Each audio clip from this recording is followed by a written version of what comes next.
Welcome to the success portal. This is Dilip Kumar. आज हम लोग जो है बायोलॉजी की क्लास नंबर 2 करने वाले हैं और पिछली प्रीवियस क्लास में हम लोगों ने चैप्टर 1 कंप्लीट किया था।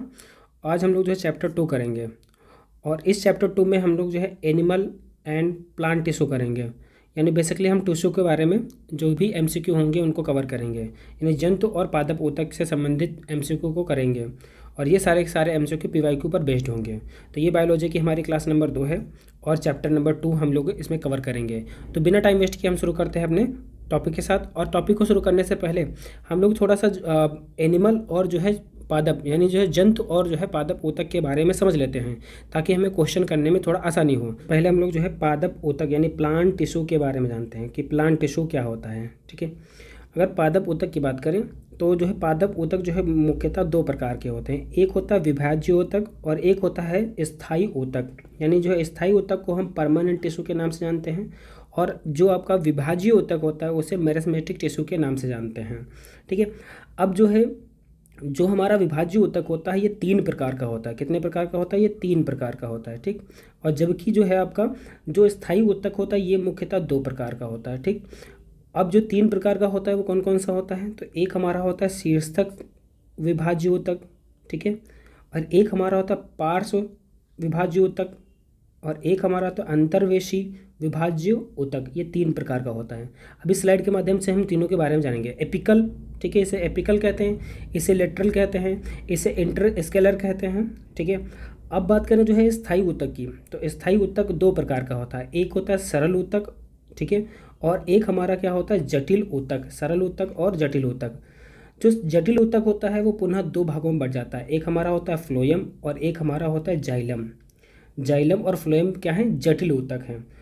जाइलम का काम होता है जल का संवहन करना पौधे में और फ्लोएम का काम होता है यानी फूड का यानी भोजन का संवहन करना।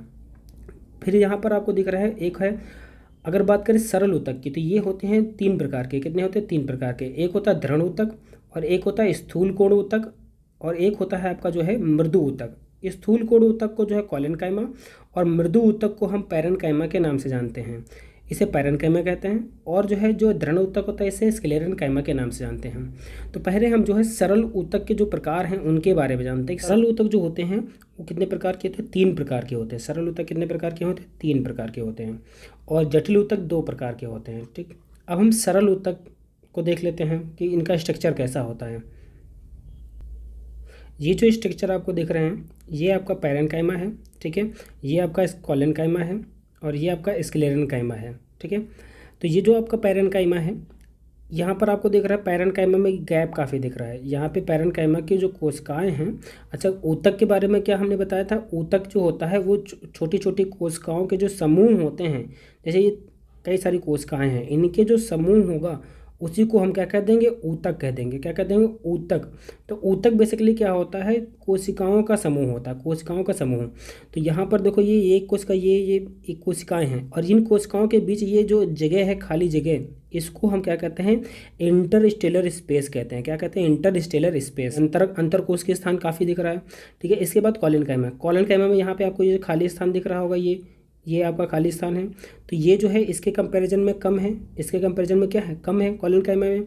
और यहाँ पर जो आपके स्क्लेरेनकाइमा, यहाँ पर जो है अंतरकोश के स्थान बिल्कुल भी नहीं दिख रहा है। इनके मध्य देखो अंतरकोश के स्थान बिल्कुल भी नहीं, एकदम चिपकी हुई ये कोशिकाएं होती हैं। तो ये भी यहाँ से क्वेश्चन आता है कि जो है जो आपका क्या होता है ऊतक होते हैं कौन कौन से? ये पैरेनकाइमा, कॉलेनकाइमा, स्क्लेरेनकाइमा। इनमें से किस में सबसे ज़्यादा अंतरकोश के स्थान होता है? तो सबसे ज़्यादा जो अंतरकोश के स्थान होता है वो पैरेनकाइमा में होता है। फिर पूछता है किस में जो है अंतरकोश के स्थान ना के बराबर होता है यानी बहुत कम होता है, वो किस में होता है? वो आपका स्क्लेरेनकाइमा में होता है। तो अगर इसको क्रम से लगाएं तो ये सबसे ज़्यादा इसमें क्या हो जाएगा? अंतरकोश के स्थान, फिर उसके बाद इसमें, फिर उसके बाद सबसे कम इसमें।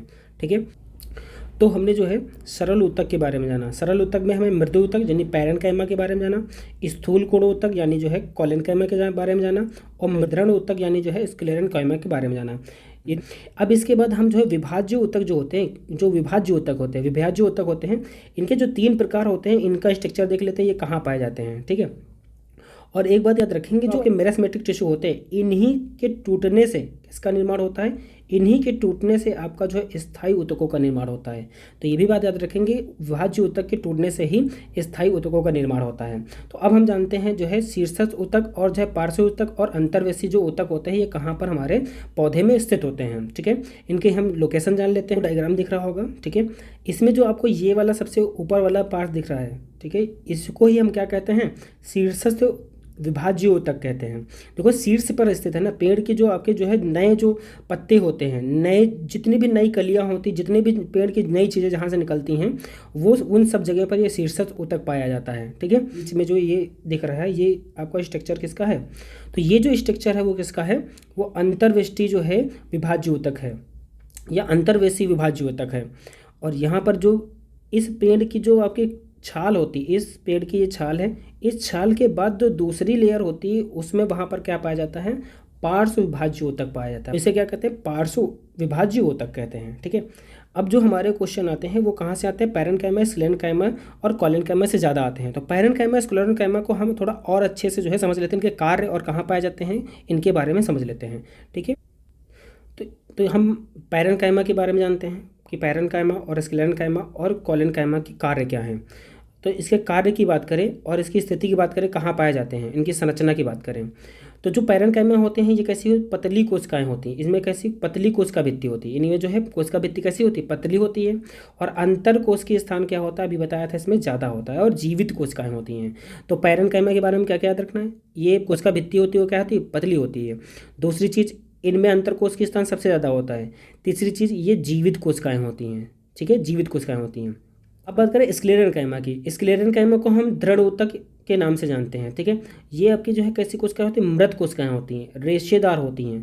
तो ये कैसी कोशिकाएं होती हैं, मृत और रेशेदार होती हैं। ठीक है, इनके जो है टेपरिंग जो है सिरे के साथ जो है कोशिकाएं की भित्ति में लिग्निन होता है। अभी हमने बताया इनमें जो है क्या होता है, इनके जो कोने होते हैं वो उनमें क्या पाया जाता है, लिग्निन नामक जो है पदार्थ पाया जाता है, जो कि एक अकार्बनिक पदार्थ है। तो क्या बचा, लिग्निन पाया जाता है। ठीक, स्क्लेरेन्काइमा हो गया। इसके बाद है कॉलेन्काइमा। कॉलेन्काइमा कैसी होती है, ये लंबी होती हैं और जीवित कोशिकाएं होती हैं।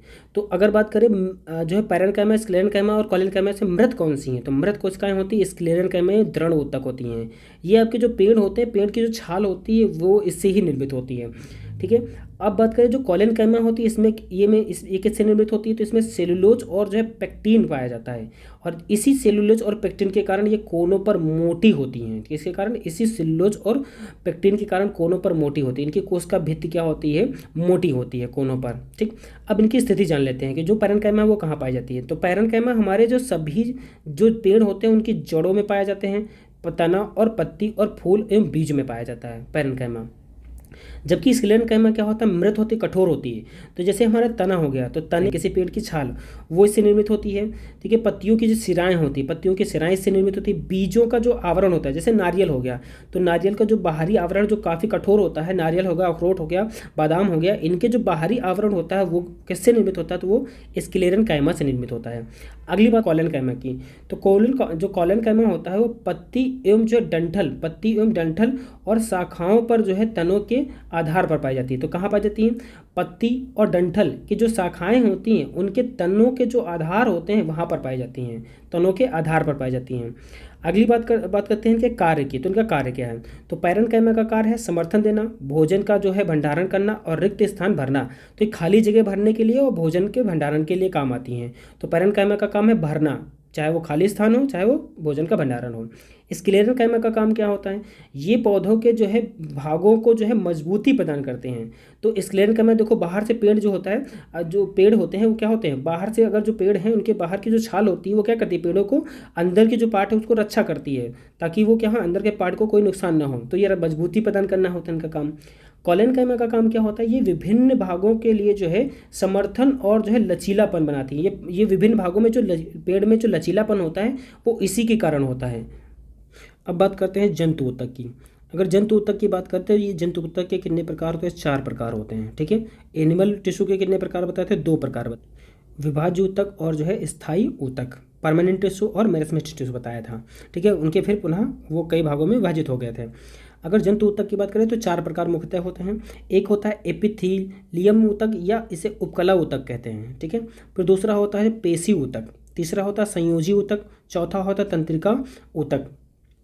तंत्रिका ऊतक की बात करें तो ये हमारे मस्तिष्क में पाए जाते हैं। मस्तिष्क में जो कोशिकाओं का निर्माण होता है वो तंत्रिका ऊतक से होता है।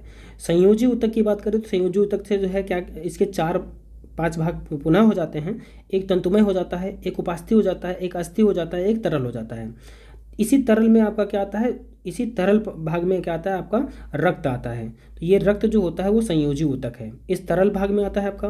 फिर आपका होता है अस्थि, इससे हड्डियों का निर्माण होता है। उपास्थि, इससे जो ऊतक के बाद आता है पेशी ऊतक, मस्कुलर टिश्यू। ठीक है, ये था कनेक्टिव टिश्यू, ये है मस्कुलर टिश्यू। मस्कुलर टिश्यू 3 प्रकार के होते हैं, एक रेखित और एक आरेखित और एक हृदय। हृदय पेशियों जो से क्या होता है, हृदय का निर्माण होता है। किसका निर्माण होता है, हृदय का निर्माण होता है। आरेखित पेशियाँ जिनमें रेखाएं नहीं होती, ऐसी पेशियाँ जिनमें रेखाएं नहीं होती, ऐसे ऐसे करके जो है ऐसे कोशिकाएं जो होती हैं, कोशिकाओं का समूह होता है जिनमें रेखाएं होती हैं उन्हें कहते हैं रेखित पेशियाँ। जिनमें रेखाएं नहीं होती उन्हें क्या कहते हैं, आरेखित पेशियाँ। तो रेखित पेशियाँ और आरेखित पेशियाँ।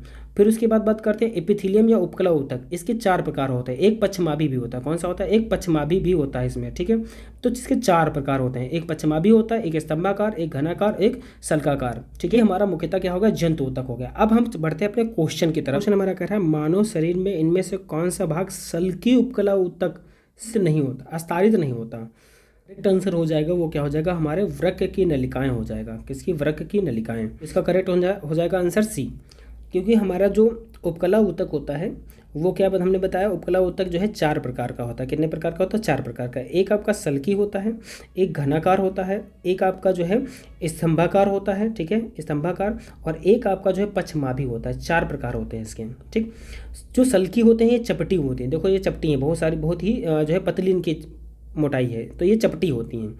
जबकि घनाकार जो है घन के आकार की होती है, इसीलिए इनको घनाकार कह देते हैं। स्तंभ एक खंभे की तरह होती है, इसीलिए हम क्या कहते हैं, इनको स्तंभाकार कह देते हैं। और ये आपकी पश्चिमाभी होती है जो इस प्रकार की होता है, तो ये कुछ इस प्रकार की होती हैं। तो हमसे कह रहा था कि सल्की जो ऊतक होते हैं, तो यानी इनकी बात कर रहा था। तो ये जो ऊतक होते हैं सल्की ऊतक, ये हमारी त्वचा में और मुख के अंदर की जो परत होती है उसमें पाया जाता है। त्वचा में इनका निर्माण होता है। जो ग्रिसिका के अंदर जो ग्रिसनी होती है उसके अंदर की जो आपकी क्या होती है, लेयर होती है, वो भी किससे निर्मित होती है, इसी सल्की ऊतक से बनी होती है। तो जो वृक्क की नलिकाएं होती हैं उनका निर्माण इससे नहीं होता है। ठीक है, बढ़ते हैं अपने अगले क्वेश्चन की तरफ। अगला क्वेश्चन कह रहा है निम्नलिखित में से किन ऊतकों में जीवित कोशिकाएं लंबी और कोनों पर अनियमित कार से घनी होती हैं। कॉलेनकाइमा है, कौन सी, कॉलेनकाइमा। ये कैसी होती है, लंबी होती हैं। देखो ये आपकी कैसी हैं, ये लंबी हैं, लंबी हैं। और कैसी हैं, ये कोनों पर जो है अनियमित रूप से होती हैं, अनियमित रूप से घनी होती है। ये जो कोने यहाँ पर दिख रहे हैं, लास्ट के एंडिंग दिख रहे हैं, यहाँ पे घनी हैं। तो इसका जो करेक्ट आंसर हो जाएगा वो ऑप्शन नंबर क्या हो जाएगा, डी हो जाएगा। बढ़ते हैं अपने नेक्स्ट क्वेश्चन की तरफ।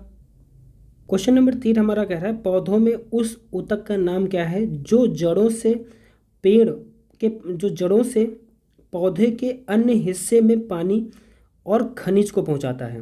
तो हमने कहा था कि जो है, जो आपका सरल ऊतक होता है, स्थायी ऊतक में क्या होता है, सरल ऊतक होता है, एक जटिल ऊतक होता है। ठीक है, एक सरल ऊतक और एक जटिल ऊतक। तो जो जटिल ऊतक होता है उसके 2 प्रकार हमने बताए थे। एक क्या बताया था, एक बताया था जाइलम बताया था, एक बताया था फ्लोएम। ठीक है, वहाँ पे हमने इसलिए एक्सप्लेन नहीं किया था क्योंकि ये क्वेश्चन में हमें समझाना था। तो जाइलम और फ्लोएम इसके 2 प्रकार थे। तो जाइलम का काम क्या होता है, जाइलम जो होता है ये आपके जो मिट्टी होती है इससे क्या करता है, पानी, जल और जो है खनिज को क्या करता है, ले जाकर पेड़ के अन्य भागों तक पहुंचाने का काम करता है। पेड़ के अन्य भागों तक क्या पहुंचाता है, जो जल होता है और जो खनिज, जल में बहुत सारे खनिज तत्व मिले होते हैं, उसको जल के माध्यम से वो क्या करता है, पेड़ों के अन्य भागों तक पहुंचाने का कार्य करता है। कौन करता है, ये जाइलम करता है। ठीक, अब बात करें फ्लोएम की, तो फ्लोएम जाइलम, जा से जाइलम यानी जल और फा से फ्लोएम यानी फूड। तो यानी फ्लोएम का काम होता है जो आपकी पत्तियां होती हैं, ये जो पत्तियां होती हैं, ये पत्तियां क्या करती हैं, इनमें भोजन बनता है। पत्तियों को है रसोई घर हैं, तो ये भोजन बनाने का काम करती हैं। तो यहाँ जब भोजन का निर्माण होगा, जो हमारे स्टार्च के रूप में पौधे ग्रहण करते हैं, उसको ये पेड़ के अन्य भागों में यहाँ लाएगी और अन्य भागों में यहाँ तक पहुँचाएंगी और ये जड़ों में ले जाने का काम भी करेंगे। तो ये जो कार्य करता है वो कौन सा ऊतक करता है, फ्लोएम करता है। फ्लोएम का काम क्या होता है, जो पत्तियों में क्या बना हुआ है, भोज्य पदार्थ बना हुआ, उसको जड़ों तक, उसको क्या करना, जड़ों तक ले जाना और पेड़ के अन्य भागों तक पहुँचाने का काम करना है। देखो ऑप्शन नंबर बी करेक्ट हो जाएगा। ठीक है, बढ़ते हैं अपने नेक्स्ट क्वेश्चन की तरफ। क्वेश्चन नंबर 4 कह रहा है स्थायी ऊतकों के निर्माण के लिए एक स्थायी संरचना, आकार और क्रिया अपनाने की प्रक्रिया को क्या कहते हैं। तो इस प्रक्रिया को कहते हैं विभेदन। क्या कहते हैं, विभेदन कहते हैं। विभेदन के माध्यम से ही क्या होता है, ऊतकों की निर्माण होता है, ठीक है, संरचना होती है, तो इसे कहते हैं विभेदन। बढ़ते हैं नेक्स्ट क्वेश्चन की तरफ। क्वेश्चन नंबर 5 हमारा कह रहा है निम्नलिखित में से किन स्थायी ऊतकों की कोशिकाएं मृत होती हैं। तो अभी हमने बात किया था कि जो है आपके क्या होते हैं, जो स्क्लेरेन्काइमा होता है, कौन सा, स्क्लेरेन्काइमा, इसकी जो कोशिकाएं होती हैं वो क्या होती है, मृत होती हैं, ठीक है, इसकी कोशिकाएं क्या होती है, मृत होती हैं। जो स्क्लेरेन्काइमा होता है ये दृढ़ ऊतक होता है, क्या होता है, दृढ़ ऊतक स्क्लेरेन्काइमा से होता है, ठीक है। इसके बारे में भी हमने चर्चा की थी कि ये मृत कोशिकाओं से बने होते हैं, तो ऑप्शन नंबर सी क्या हो जाएगा, इसका करेक्ट हो जाएगा।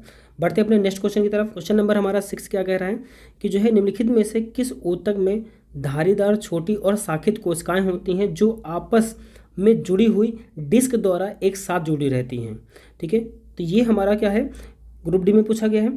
तो यहाँ देखेंगे तो ये कैसे धारीदार है, यहाँ पे आपको जो है धारीदार संरचना दिख रही है, ये संरचना है धारीदार, तो इसमें धारीदार हैं, ठीक है, कैसी होनी चाहिए, धारीदार होनी चाहिए, ठीक है, और छोटी होनी चाहिए और शाखित। तो यहाँ देखो ये एक शाखा है, ये एक शाखा है, ये ऐसे शाखा है, तो ये शाखित भी हैं।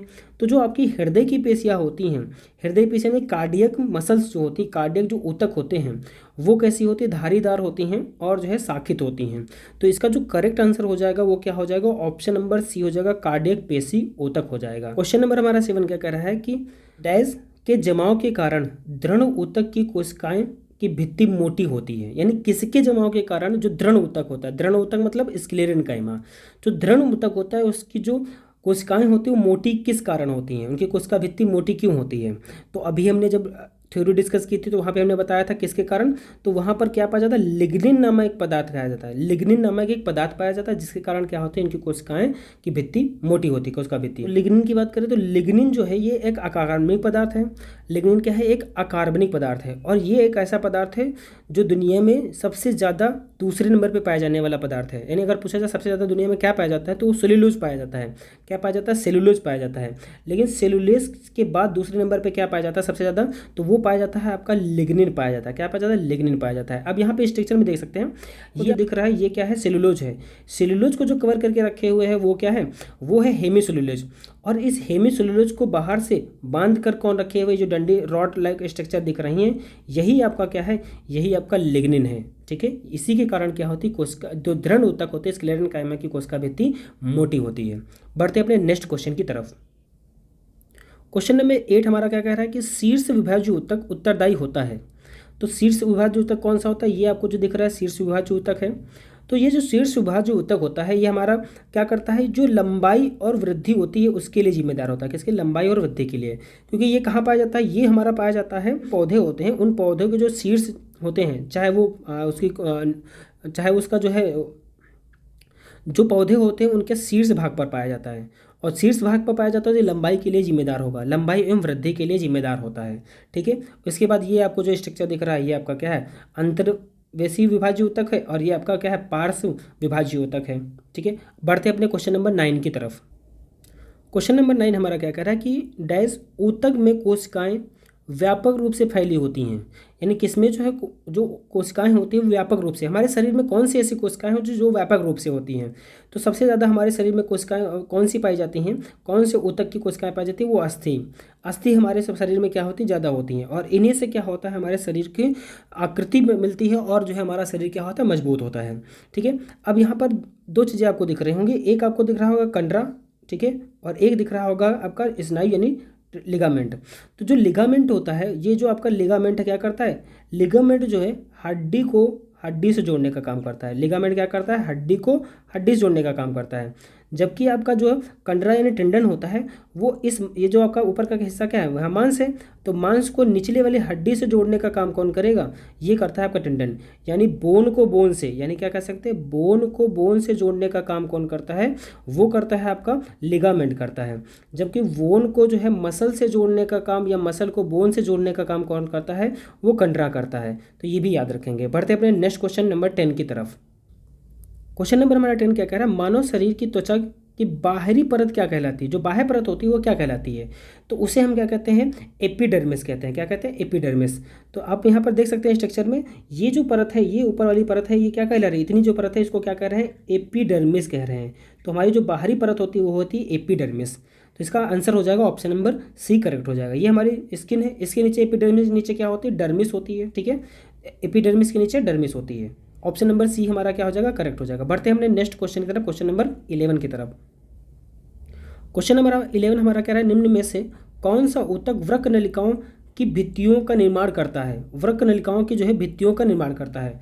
तो वृत्त नलिकाओं की जो भित्तियों का निर्माण करता है वो कौन करता है, उपकला ऊतक करता है। ऑप्शन नंबर डी क्या हो जाएगा, इसका करेक्ट हो जाएगा। बढ़ते हैं अपने नेक्स्ट क्वेश्चन की तरफ। क्वेश्चन नंबर 12 हमारा कह रहा है, एक कटी हुई टहनी को रंगीन पानी में रखा जाता है, जैसे कि नीचे दिए गए चित्र में दिखाया गया है कि कुछ घंटे बाद जब टहनी को काट दिया जाए तब वह जो है कैसी दिखेगी, यानी वो जो रंग है रंगीन ऊतक कैसे दिखेगा।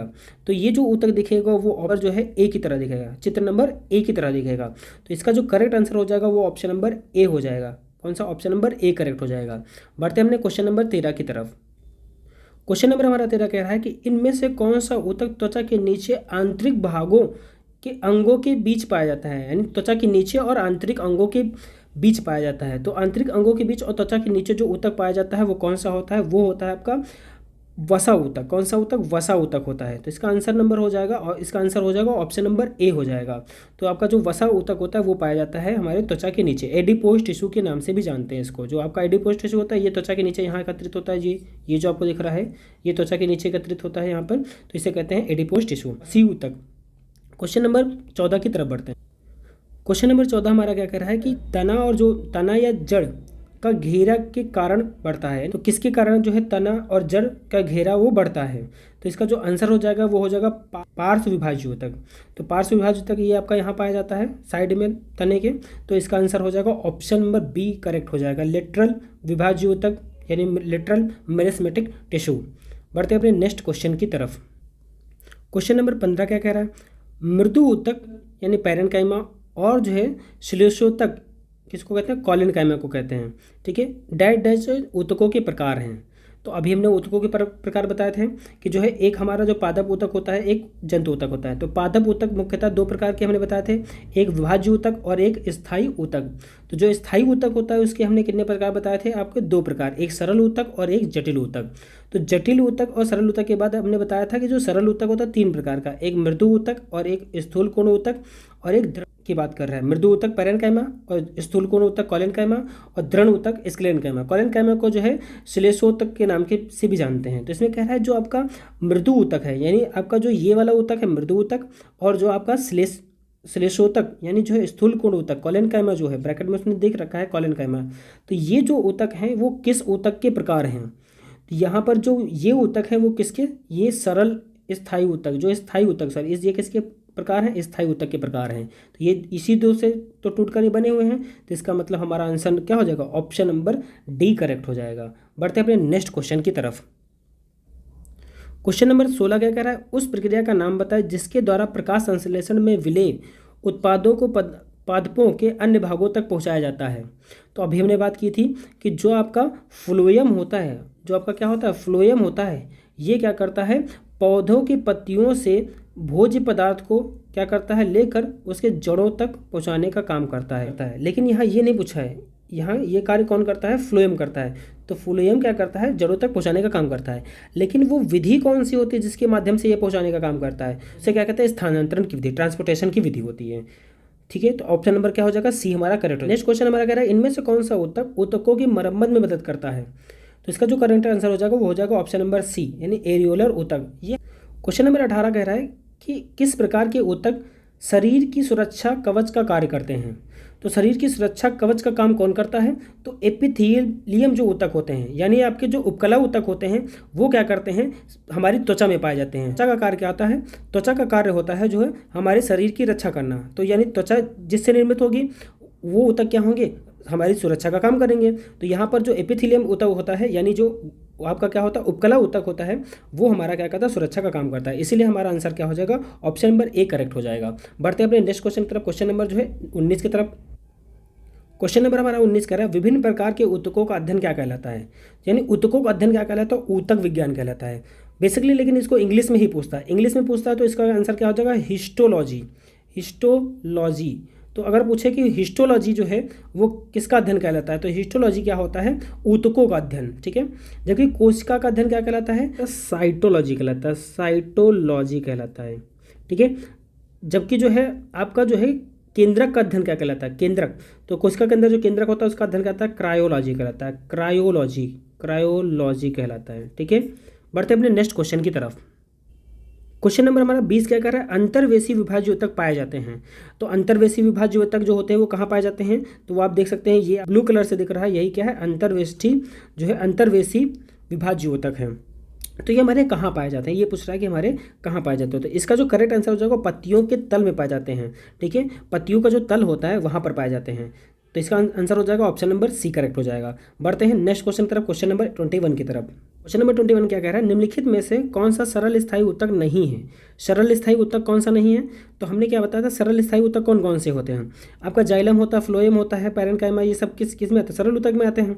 तो यहाँ पर जो है ऑप्शन नंबर क्या हमारा सही हो जाएगा, ऑप्शन नंबर ए, ये शीर्षक ऊतक है। तो ये किस में आता है, ये विभाज्य ऊतक के अंतर्गत आता है, मेरस मेटे टिश्यू के अंतर्गत आता है। अभी हम लोगों ने इसको डिस्कस किया था। तो बढ़ते हैं अपने नेक्स्ट क्वेश्चन की तरफ, क्वेश्चन नंबर 22 की तरफ। क्या कह रहा है, निम्नलिखित में से किस प्रकार के उपकला ऊतक फेफड़ों की कुपकाओं के अस्तर यानी लाइनिंग का जो है निर्माण करते हैं। तो जो लाइनिंग, जो हमारे जितने भी आपके क्या होते हैं सल्की जो ऊतक होता है, ऑप्शन नंबर डी इसका करेक्ट हो जाएगा। आपकी जो है ब्लड की अंदर की जो सतह होती है वहीं कहाँ की, चाहे वो आपकी ग्रसनी की जो है अंदर की सतह होगी, ग्रसनी की अंदर की सतह हो जाएगी, आपके मुख के अंदर की जो परत हो जाएगी, त्वचा की जो त्वचा हो जाएगी, वो सब किससे निर्मित होती है, वो सल्की ऊतक से निर्मित होती है। करेक्ट आंसर हो जाएगा ऑप्शन नंबर डी। बढ़ते हैं क्वेश्चन नंबर 23 की तरफ। अंकित चित्र ए और बी दोनों ही एक पौधे में पाए जाने वाले दृढ़ ऊतकों यानी स्क्लेरन कायमा को दर्शाते हैं, फिर भी उनकी संरचना अलग क्यों है। तो हम जानते हैं कि जो है अनुदैर्घ्य काट क्या होता है और अनुप्रस्थ काट क्या होता है। तो जैसे ये कि आपके क्या है, ये एक तना है, ठीक है। अब इस तने को हम दो तरीके से काट सकते हैं, तने को हम दो तरीके से काट सकते हैं, एक इसकी लंबाई के आधार पर लंबवत, और एक जो है इसकी मोटाई के आधार पर। तो अगर जो है इसे हम कैसे काटें, इसको अगर हम इस तरह काटें इसकी मोटाई के आधार पर इसके स्लाइड में, तो उसे क्या कहते हैं, उसे कहते हैं अनुप्रस्थ काट। तो यहाँ पर ये जो स्ट्रक्चर दिख रहा है ये कैसा है, अनुप्रस्थ काट का है। यहाँ पर अनुप्रस्थ काट इसमें नहीं दिया है, इसमें नहीं दिया है, इसमें नहीं दिया है, ये हमारा ऑप्शन डी में दिया है, ठीक है। अगर किसी वस्तु को हम कैसे कहते हैं, उसके लंबवत काटें यूँ, तो इसे हम क्या कहते हैं, इसे कहते हैं अनुदैर्घ्य काट। तो ये आपका जो है ऑप्शन नंबर किस में दिया है, डी में दिया है। ए जो स्ट्रक्चर है यानी जो ए आकृति है वो अनुप्रस्थ काट है, जो बी आकृति है वो क्या है, अनुदैर्घ्य काट है। तो यहाँ पर ऑप्शन नंबर हमारा करेक्ट हो जाएगा डी। बढ़ते हैं अपने नेक्स्ट क्वेश्चन की तरफ। क्वेश्चन नंबर 24 क्या कह रहा है कि शरीर में ऊतकों यानी टिश्यू का निर्माण होता है, किससे होता है, तो प्रोटीन से होता है। बेसिक सा क्वेश्चन है, किससे होता है, प्रोटीन से होता है। हमारी बॉडी जो है मसल्स किससे बनती है, प्रोटीन से बनती हैं। तो यहाँ पे ऑप्शन नंबर क्या हो जाएगा, सी। क्वेश्चन नंबर 25 कह रहा है डैश ऊतक रक्त वाहिकाओं के व्यास को बदल देता है। ये कौन सा ऊतक है जो ऊतकों के व्यास को बदल देता है। तो इसका जो करेक्ट आंसर हो जाएगा वो ऑप्शन नंबर बी करेक्ट हो जाएगा। ऑप्शन नंबर 26 कह रहा है किस ऊतक के नख, खुर और सींग बनते हैं। तो ये जो बनते हैं ये यानी किस प्रोटीन से बनते हैं ये कह रहा है बेसिकली। तो ये हमारा जो केराटिन प्रोटीन होता है इसी से हमारे नाखून हैं, बाल हैं, ठीक है। और हमारे जो खुर हैं, गायों के जो खुर होते हैं, हमारे क्या गायों के जो खुर होते हैं, ठीक है, वो किससे निर्मित होते हैं, वो सारे के सारे केराटिन नामक प्रोटीन से निर्मित होते हैं। ऑप्शन नंबर सी करेक्ट हो जाएगा। बढ़ते हैं क्वेश्चन नंबर 27 की तरफ। क्वेश्चन नंबर 27 क्या कह रहा है, एक वृक्ष के पुराने तने के अनुप्रस्थ काट, ठीक है, अनुप्रस्थ काट वार्षिक वलय मिलते हैं। तो कितने मिलते, वार्षिक वलय मिलते हैं 50। तो उसकी आयु क्या होगी। तो ये आपको क्या दिख रहे हैं, वार्षिक वलय हैं, ये आपके क्या है, वार्षिक वलय हैं, ये जो दिख रहे हैं ये वार्षिक वलय हैं। तो अगर वार्षिक वलय जो है वो कितने हैं, 50 हैं, कितने हैं, अगर 50 हैं तो फिर उसकी उम्र भी कितनी हो जाएगी, 50। तो ऑप्शन नंबर सी क्या हो जाएगा, करेक्ट। तो किसी भी पौधे की हम आयु कैसे ज्ञात कर सकते हैं, वार्षिक वलयों से ज्ञात कर सकते हैं। जितने वार्षिक वलय होंगे उस पौधे की उम्र उतनी होगी, उतने साल का वो पौधा होगा यानी पेड़ होगा। तो यहाँ पर आंसर क्या हो जाएगा, सी हो जाएगा। अनुप्रस्थ काट के बारे में भी बताया है, अगर किसी चीज़ को उसके मोटाई के आधार से काटे तो उसको क्या कहते हैं, अनुप्रस्थ काट कहते हैं। क्वेश्चन नंबर 28 की तरफ बढ़ते हैं। क्वेश्चन नंबर 28 क्या कह रहा है, हमारे शरीर में वसा का संचयन कौन सा ऊतक है जो वसा का संचयन करता है। तो अभी हमने पीछे बात की थी कि एक हमारा ऊतक होता है एडिपोज टिश्यू। एडिपोज टिश्यू क्या करता है, जितना भी हम फैट खाते हैं, जितनी भी ऑयली चीज़ें खाते हैं, वो कहाँ संचित होता है, वो हमारी जो त्वचा होती है, त्वचा के नीचे एडिपोज टिश्यू में संचित हो जाता है। इसीलिए हमारा ऑप्शन नंबर क्या हो जाएगा, डी करेक्ट हो जाएगा। क्वेश्चन नंबर 29 क्या कह रहा है, इनमें से कौन सा सरल स्थायी ऊतक नहीं है। तो सरल स्थायी ऊतक, तो सरल जो स्थायी ऊतक होते हैं ये आपके स्थायी ऊतक होते हैं दो प्रकार के, एक सरल ऊतक होता है, एक जटिल ऊतक। तो सरल ऊतक में आता का आपका क्या आता है, मृदु ऊतक, स्थूलकोण ऊतक, दृढ़ ऊतक। तो इन तीनों में से जो भी होगा वही हमारा आंसर होगा। तो देखो यहाँ पर जाइलम जो होगा वो किस में आ रहा है, वो जाइलम आ रहा है आपका दृढ़ ऊतक में। किस में आ रहा है, दृढ़ ऊतक में। तो हमसे पूछा है कौन सा ऊतक पूछा है, सरल पूछा है, ठीक है, और स्थायी ऊतक पूछा है, ठीक है। तो ये स्थायी ऊतक हमारा हो गया, ठीक है, परमानेंट टिश्यू, और उसके अंतर्गत आता है सरल ऊतक, और सरल ऊतक के अंतर्गत ये आता है, ये आता है, ये आता है, और पूछा है कौन सा नहीं है। तो ये आपका तीनों हो गए, दृढ़ ऊतक होता ही है, मृदु ऊतक होता ही है, और श्लेषोतक किसे कहते हैं, तो अभी बताया था स्थूलकोण ऊतक को कहते हैं। तो इसीलिए हमारा आंसर क्या हो जाएगा, ऑप्शन नंबर सी करेक्ट हो जाएगा। क्वेश्चन नंबर 30 क्या करा, वह विकल्प चुने जो संवहनी प्रणाली के बारे में सत्य नहीं है। तो संवहन प्रणाली के बारे में सत्य क्या नहीं है, तो अगर बात करें ब्लड की, तो ये हमारे ब्लड है, ब्लड में ये जो पाई जा रही हैं, ये जो इनकी संरचना कैसी होगी, बाई कॉनकेव होती है।